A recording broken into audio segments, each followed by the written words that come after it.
People are afraid of the truth because often if you reveal it, it causes conflict in the moment. Telling the truth is definitely an adventure. Seeking for sure, but also telling. Another way of going about it is to just say what you think and see what happens. That's an adventure because you don't know what the outcome is going to be. So look, there's this old idea that it's necessary to have faith in the truth. And so here's a way of thinking about that. Someone asks you a question and you might think, well, here's the outcome I want. And so here's how I'm going to answer that question. So that's one way of approaching it.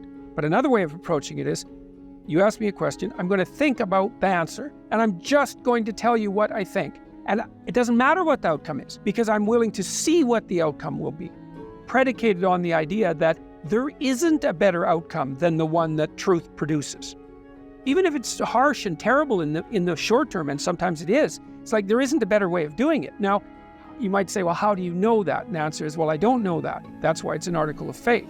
Because I believe, and I believe this deeply, the being that you produce as a consequence of telling the truth is good, by definition, even though it's harsh and often uncomfortable, because you get in trouble. One of the things that I've really learned recently, or learned to articulate better, is that there's a very tight relationship between aspiration and responsibility. The first question might be, do you need to aspire to something? And the answer is, well, yes, because you have to do something. Okay, if you just sit there, you'll die. You can't just sit there. You have to go act out in the world. Okay, so act towards what? Well, that's whatever your aspiration is. You have to have an aim. Okay, well, what should the aim be? Well, it should be something worth doing, let's say. Why do something that you don't feel is worth doing? What do you think's worth doing? Well, if you watch other people and you judge when they're doing something worthwhile, you usually judge them positively if you see that they're taking responsibility, at least for themselves. But do you want to be completely useless so other people have to take care of you? That's pretty pathetic. And maybe you could get your act together so you're taking care of yourself and your family. And maybe you could even do better than that and take care of yourself and your family and your community. Well, good for you. That's responsibility and that's an aim. Well, here's one of the things that's cool about that is that your life doesn't have meaning without aspiration or an aim. Okay, so you need a hierarchy of values. There's got to be something at the top. It's got to be something important. If you don't have that, your life doesn't have any meaning. So if you criticize the hierarchy, or even the idea of hierarchy, you destroy the idea of aspiration, and then people have nothing. Well, that's not helpful. People are built for a struggle and they're built for a weight, and you want to take on a heavy burden voluntarily. See if you can put yourself together. See what you can do out in the world while you're waiting to die. It's an all-in game. It better be worthwhile. It took me a long time to understand that belief regulated emotion. So what happens is that if you act out your identity, if you act out your beliefs in the world, and what you want doesn't happen, what happens is that your body defaults into emergency preparation for action. And the reason for that is you've wandered too far away from the campfire, and now you're in the forest, and maybe you're naked. And so what do you do then? And the answer is, well, you don't know what to do. So what do you do when you don't know what to do? And the answer is you prepare to do everything. And the problem with that is that it's unbelievably draining psychophysiologically. Like, it hurts you. And there's an immense physiological literature detailing the cost of exactly that kind of response. People stay where what they do has the results they want. That's partly why you want to be around people who share your cultural presuppositions. It's very hard on us not to be where we know that what we want is going to happen. We hate that, and no wonder. There are varying degrees of that, obviously. You can really be where you don't know what's going to happen, or you can only be there to some degree. But by and large, we're conservative creatures. Even if we're liberal in temperament, we can't tolerate that much uncertainty. You might ask, well, why? And the answer is, well, because you can be hurt, pain, you can be damaged, you can become intolerably anxious, and you can die. So it's no wonder you're sensitive, or very sensitive, to negative emotion. What do you want in your life?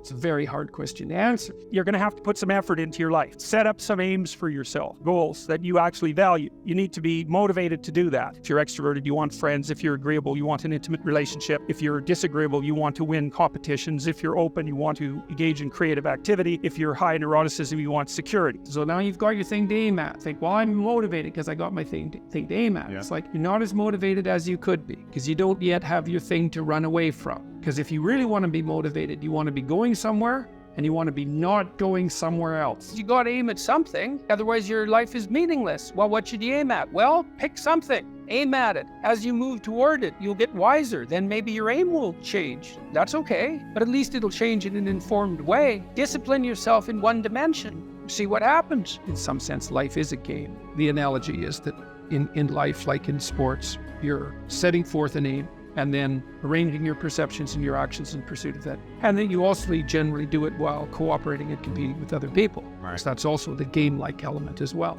Okay, so once you get your goal structure set up, you think, okay, if I could have this life, looks like that might be worth living, despite the fact that it's going to be anxiety-provoking and threatening, and there's going to be some suffering and loss involved in all of that. The goal is to have a vision for your life such that, all things considered, that justifies your effort. Put yourself in the right frame of mind. Treat yourself like you're someone responsible for helping. You're someone that you are responsible for helping. So what that means is you have to start from the presupposition that despite all your flaws and insufficiencies, that it's worth having you around and that it would be okay if things were better for you. It's like if you want to have everything you could possibly want and more, then be a good person. The better a person you are, the more likely that is to happen. That doesn't mean that you're completely protected against getting cut off at the knees, but there's no better strategy. Then what do you do? Well, then you turn down to the micro routines. It's like, okay, well, this is what I'm aiming for. How does that instantiate itself day to day, week to week, month to month? And that's where something like a schedule can be unbelievably useful. Google Calendar. It's like, make a damn schedule and stick to it. Okay, so what's the rule with the schedule? It's not a bloody prison. That's the first thing that people do wrong. They say, well, I don't like to follow a schedule. It's like, well, what kind of schedule are you setting up? Well, I have to do this, then I have to do this, then I have to do this, and then I just go play video games, because who wants to do all these things that I have to do? It's like, wrong. Set the damn schedule up so that you have the day you want. That's the trick. It's like, okay, I've got tomorrow. If I was going to set it up so it was the best possible day I could have, practically speaking, what would it look like? Well, then you schedule that. And obviously there's a bit of responsibility that's going to go along with that, because if you have any sense, one of the things that you're going to insist upon is that at the end of the day, you're not in worse shape than you were than at the beginning of the day, right? Because that's a stupid day. If you have a bunch of those in a row, you just dig yourself a hole and then you bury yourself in it. It's like, sorry, that's just not a good strategy. Now it's okay, now you got your vision. You're trying to get through a territory you don't understand. And here's your option. No map, a map that's not so good but has some things about it, or a great map. Well, obviously the great map is the thing you want, but the map that's something is way better than the map that's nothing. Plus, as you explore, because of your map, you can start to fill in the details. Let's say you aim at something and you develop some skills along the way, and then you get like a third of the way there and you think, oh, that's not for me. It's like, well, yeah, fair enough, but now you've still got the skills you developed. You know exactly why it's not for you now. And then you can bring that wisdom back, even though it's not perfect, you can bring it back to your next plan. And so as you plan, you get better at planning, which is the crucial thing. So then we say to people, take your positive vision and make it into 8 stateable goals, right? So, and then rate them in a hierarchy, break the goals into incremental goals so that you have a reasonable probability of succeeding within some time frame. That's the other thing. You have to parameterize it with regards to time frame. That's right.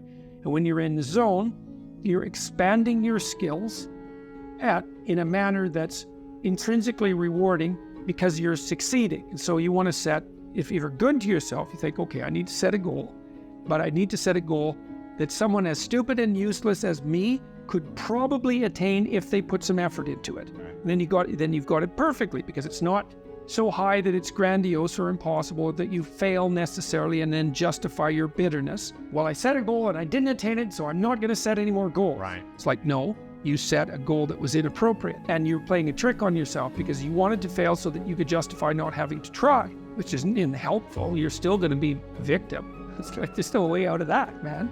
So, because life is a challenge that in some sense can't be surmounted. So there's no way out of your problem.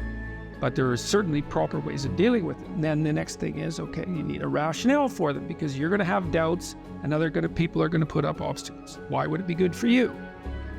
Why would it be good for your family if you attain that goal? Why would it be good for the broader community? Because if it's a good goal, it should be good for you. That's fine. But if it's a really good goal, it should be good for you in a way that's good for other people. Win-win-win. Yes, exactly. And if you're going to decide what your goals are, why not set up the ones that benefit the largest number of people simultaneously? Yes, and if you can do that, you should start with your own concerns because you have to take care of yourself. Think these first. Yes, put your own oxygen mask on, then put your child's oxygen mask on. Yeah, right. And then you can, as you build up the basis of competence locally, you might develop enough skills so that you can expand that outward. And it also gives your goal a certain amount of nobility. And so if someone challenges you and says, why are you doing that?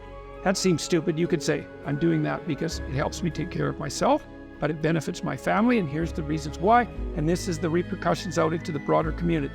People who are putting up objections and doubts aren't armed to deal with that kind of response. And then when you have those doubts in your mind that plague you, you say, why am I doing this? Oh yeah, it's because, well, I have to take care of myself, because otherwise I'm pathetic and useless and bitter and cruel, and then I'm going somewhere terrible, so that's a bad idea, and here's how it would help my family, and here's how it would help the community, and that's good enough set of reasons, unless I can think of better ones. Right? If without better ones, that's good enough.